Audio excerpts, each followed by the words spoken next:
Hello friends, welcome to Krishna Academy. दोस्तों, आज हम लोग पढ़ेंगे बायोलॉजी। साइंस में हम लोग पढ़ रहे थे बायोलॉजी और ये बायोलॉजी का चौथा वीडियो है, ठीक है। और इसमें हम लोग पढ़ेंगे जीवों का वर्गीकरण के बारे में। इसका थोड़ा सा अध्ययन हमने पिछले वीडियो में भी कर रखा है, तो अगर आपने नहीं देखा तो उसे जाके ज़रूर देखिएगा, ठीक है। और उसमें हमने थोड़ा सा बेसिक ही पढ़ा था, बहुत कुछ नहीं पढ़ा था। तो उसमें ये देखा कि सबसे पहले जीवों का वर्गीकरण किसने किया था। तो हमने देखा था कि कैरोलस लिनियस महोदय ने जीवों का सबसे पहले वर्गीकरण किया था। और इन्होंने बताया था कि जीव कितने प्रकार के होते हैं। तो जीव दो प्रकार के होते हैं, इन्होंने बताया था। कौन कौन से? तो प्लांट और एनिमल, यानी कि पादप और जंतु। और जिसको इन्होंने नाम दिया था टू किंगडम ऑफ क्लासिफिकेशन। तो आप इसे भी याद रखिएगा कि इन्होंने नाम क्या दिया था। तो टू किंगडम ऑफ क्लासिफिकेशन नाम दिया था। और इसीलिए इन्हें फादर ऑफ क्लासिफिकेशन या फादर ऑफ टैक्सोनॉमी भी कहा जाता है, यानी कि वर्गीकी का पिता कहा जाता है, ठीक है। और लिनियस महोदय ने ही सबसे पहले द्विनाम पद्धति, कौन सी पद्धति? तो द्विनाम पद्धति, यानी कि बाइनोमियल नोमेनक्लेचर दिया था। आप इसे भी याद रखिए। इतना हम लोगों ने पिछली वीडियो में पढ़ रखा था, ठीक है। इससे ज़्यादा ही पढ़ा था, लेकिन जो हम लोग नया चैप्टर वर्गीकी स्टार्ट किए थे उसमें हम लोग इतना ही पढ़े थे। उसके बाद से R.H. व्हिटकर साहब ने एक क्लासिफिकेशन दिया था जिसको कहा गया 5 किंगडम ऑफ क्लासिफिकेशन, ठीक है। और इसी के बारे में हम लोग पढ़ेंगे कि वो 5 किंगडम ऑफ क्लासिफिकेशन में क्या क्या है। तो पहला है मोनेरा, दूसरा है प्रोटिस्टा, तीसरा है फंगी, चौथा है प्लांटेई यानी कि पादप, और पांचवा है एनिमेलिया। और इसी के बारे में हम लोग एक एक करके आज पढ़ेंगे। तो चलिए स्टार्ट करते हैं। सबसे पहले बात करते हैं मोनेरा की। तो मोनेरा क्या होता है? तो मोनेरा जो होता है ओनली प्रोकैरियोटिक सेल से बने लिविंग सेल पाए जाते हैं, यानी मोनेरा में केवल प्रोकैरियोटिक सेल से बने लिविंग बींग्स पाए जाते हैं। और प्रोकैरियोटिक सेल के बारे में क्या है थोड़ा सा जान लेते हैं। तो प्रोकैरियोटिक सेल में सेल वॉल यानी कि कोशिका भित्ति उपस्थित होती है, ठीक है। प्रोकैरियोटिक सेल में क्या न्यूक्लियस उपस्थित होता है? तो नहीं, प्रोकैरियोटिक सेल में न्यूक्लियस उपस्थित नहीं होता है, आप इसे याद रखेंगे। उसी तरीके से अगर मैं कहूँ आपसे कि प्रोकैरियोटिक सेल में क्या जेनेटिक मटेरियल पाए जाते हैं? तो हाँ, पाया जाता है, और यह डीएनए के रूप में पाया जाता है, आप इसे भी याद रखिएगा। इसी तरीके से प्रोकैरियोटिक सेल में माइटोकॉन्ड्रिया नहीं पाया जाता, ठीक है। और इंडोप्लाज्मिक रेटिकुलम, यानी इसमें इंडोप्लाज्मिक रेटिकुलम भी नहीं पाया जाता, और इसमें गोल्जी बॉडी भी नहीं पाया जाता, ठीक है। डबल मेम्ब्रेन प्रोकैरियोटिक सेल में नहीं पाया जाता। उसी तरीके से सेल ऑर्गेनेल्स में भी इसमें नहीं पाया जाता है, ठीक है। मोनेरा क्या होता है? मोनेरा का ये फिगर है, इसके अंदर पाया जाता है मेसोसोम। और मेसोसोम क्या होता है कि यह एनर्जी का काम करता है, यानी हमें एनर्जी प्रदान करता है मोनेरा को, ठीक है। और इसके अंदर ये जो छोटे छोटे डॉट हैं इसको कहते हैं साइटोप्लाज्म, यानी कि कोशिका द्रव्य, ठीक है। यानी मोनेरा के अंदर क्या क्या पाया जाता है? तो मेसोसोम पाया जाता है, कोशिका द्रव्य पाया जाता है, और राइबोसोम पाया जाता है 70S का। तो आप इसे भी याद रखिएगा कि राइबोसोम पाया जाता है 70S का, ठीक। और मोनेरा क्या होता है? मोनेरा आपको मैंने बता ही दिया कि मोनेरा प्रोकैरियोटिक सेल से बना होता है, और यह यूनिसेल्युलर यानी कि एक कोशिकी होता है, क्योंकि इसमें डबल मेम्ब्रेन नहीं पाया जाता, इसलिए क्या होता है? ये यूनिसेल्युलर होता है। जैसे इसका एग्जाम्पल क्या है? मोनेरा का एग्जाम्पल क्या है? तो ब्लू ग्रीन एल्गी, नील हरित शैवाल, जिसको क्या बोलते हैं? जिसको साइनोबैक्टीरिया भी बोलते हैं। यानी कि ब्लू ग्रीन एल्गी को क्या बोलते हैं? साइनोबैक्टीरिया भी बोलते हैं, और हिंदी में इसे नील हरित शैवाल बोलते हैं, ठीक है। उसी तरीके से अगर बात करें कि माइकोप्लाज्मा, तो माइकोप्लाज्मा जो है वो smallest living cell of the earth है, यानी कि यह पृथ्वी का सबसे छोटा लिविंग, मतलब लिविंग मैंने जीवित कोशिका है। आपसे अगर क्वेश्चन में पूछा जाए कि पृथ्वी पर सबसे छोटा जीवित सेल कौन सा है, तो वो होता है माइकोप्लाज्मा होता है, जिसको शॉर्ट में PPLO भी बोलते हैं, ठीक है। और PPLO का फुल फॉर्म क्या होता है? तो इसका फुल फॉर्म होता है प्लूरो न्यूमोनिया लाइक ऑर्गेनिज्म। ये इसका फुल फॉर्म होता है। तो आपसे क्वेश्चन भी पूछा जा सकता है कि PPLO का फुल फॉर्म क्या होता है? तो PPLO का फुल फॉर्म होता है प्लूरो न्यूमोनिया लाइक ऑर्गेनिज्म, ठीक है। इसे आप लोग याद रखिएगा, ठीक है।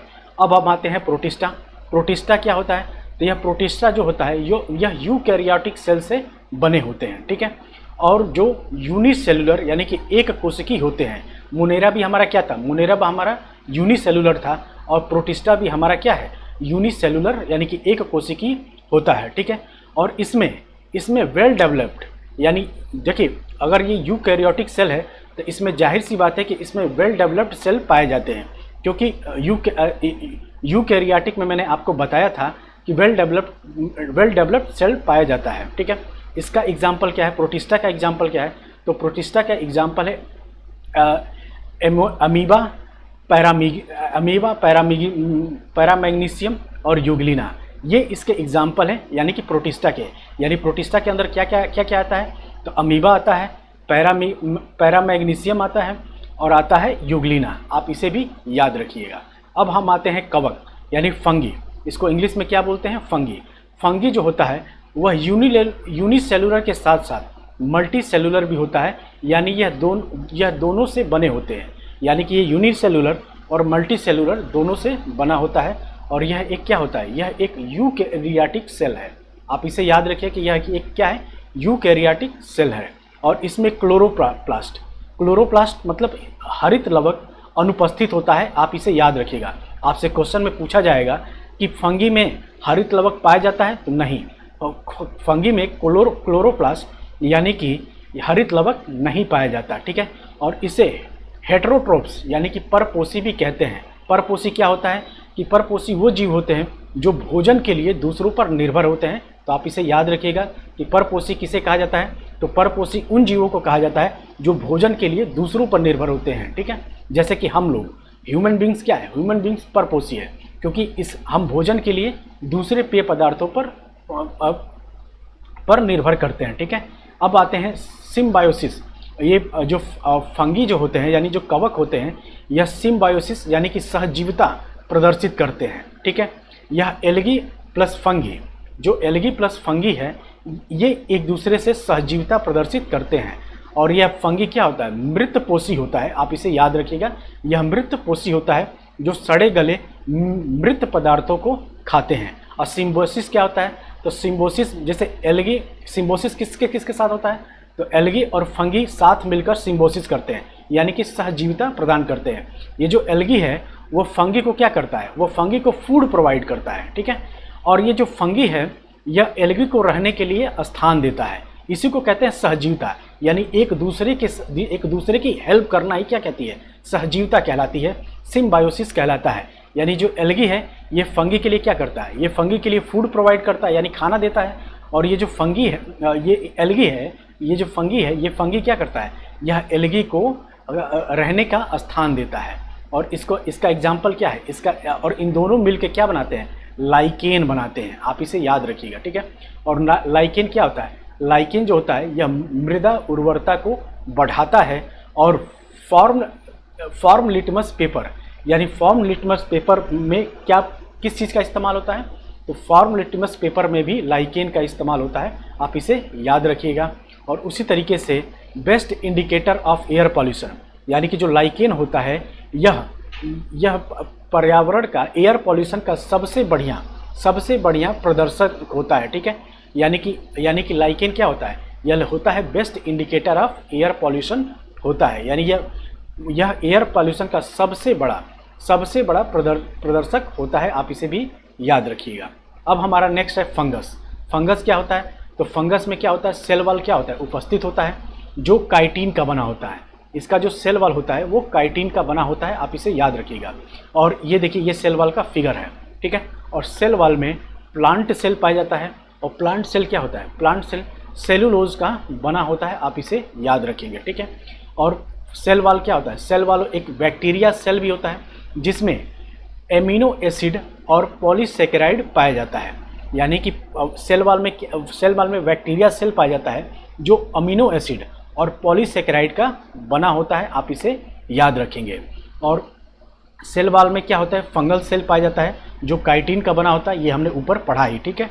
और animal cell do not contain cell wall, यानी कि जंतु कोशिका में कोशिका भित्ति नहीं पाई जाती। आप इसे याद रखिएगा। क्वेश्चन आपसे पूछा गया है कि जंतु कोशिका में निम्न में से क्या चीज़ नहीं पाई जाती, तो आपका ऑप्शन में दे देगा एक कोशिका भित्ति। तो जंतु कोशिका में कोशिका भित्ति नहीं पाई जाती। आप इसे याद रखेंगे। और हमारा अगला है कि प्लांट सेल, यानी कि पादप जगत। पादप जगत क्या होता है, यह मल्टी सेलुलर होता है, यानी कि बहुकोशिकी होता है, ठीक है। और यह किसका बना होता है, तो यह यूकैरियोटिक सेल से बना होता है, आप इसे भी याद रखेंगे। और जो पादप जगत होता है यह स्वपोषी यानी कि ऑटोट्रोप्स होते हैं, यानी कि ये स्वयं अपना भोजन बनाते हैं। यानी पादप जगत क्या होता है, जैसे घास वास क्या है, ये किसी और पे भोजन के लिए निर्भर नहीं रहते, यह स्वयं से अपना भोजन बनाते हैं। किसके थ्रू बनाते हैं, तो क्लोरोप्लास्ट, इसमें क्या होता है, इसमें क्लोरोप्लास्ट प्रेजेंट होता है, यानी कि हरित लवक उपस्थित होता है। इसी के कारण ये प्रकाश संश्लेषण के द्वारा अपना भोजन स्वयं बनाते हैं, आप इसे याद रखिएगा। क्लोरोफिल क्या होता है, एक नॉन लिविंग होता है। यह क्लोरोफिल जो होता है वो नॉन लिविंग होता है, और क्लोरोफिल में मैग्नीशियम पाया जाता है। कई बार आपसे क्वेश्चन पूछा जाता है कि क्लोरोफिल में से निम्न में से क्या पाया जाता है, मैग्नीशियम, कैल्शियम, पोटेशियम, सोडियम।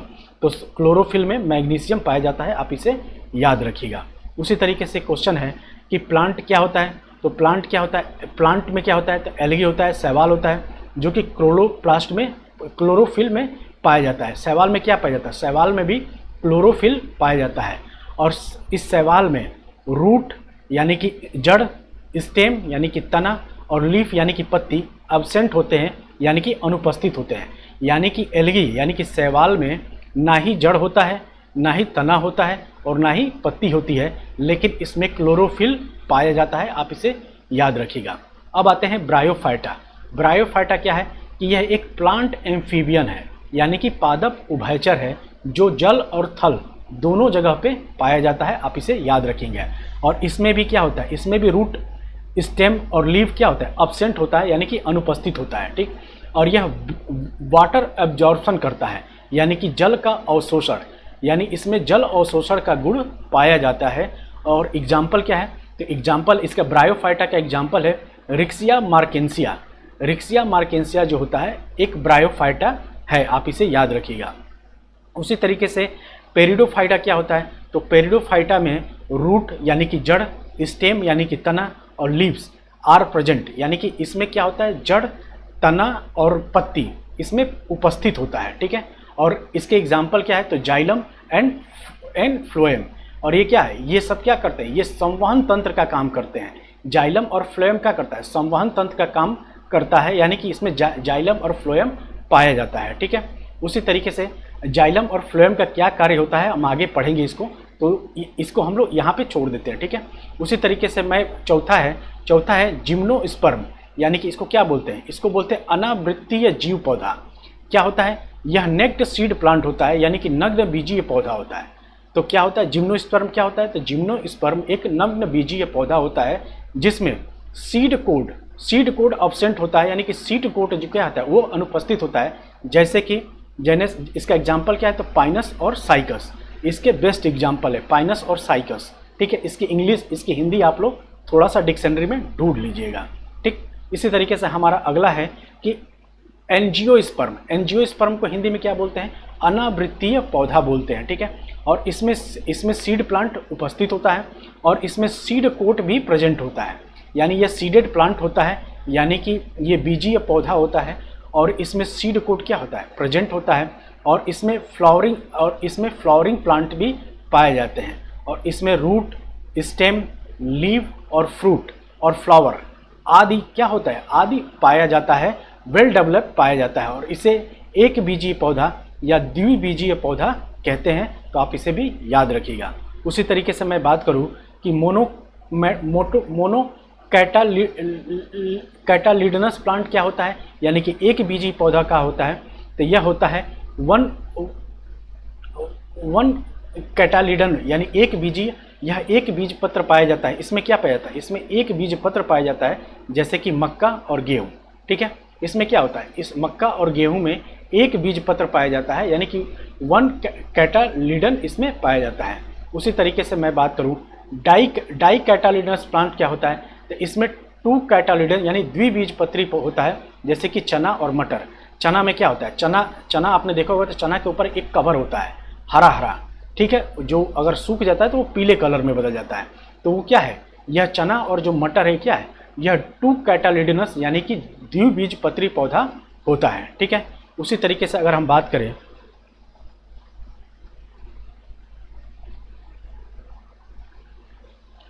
एक मिनट दोस्तों, इसको थोड़ा सेट करना पड़ेगा।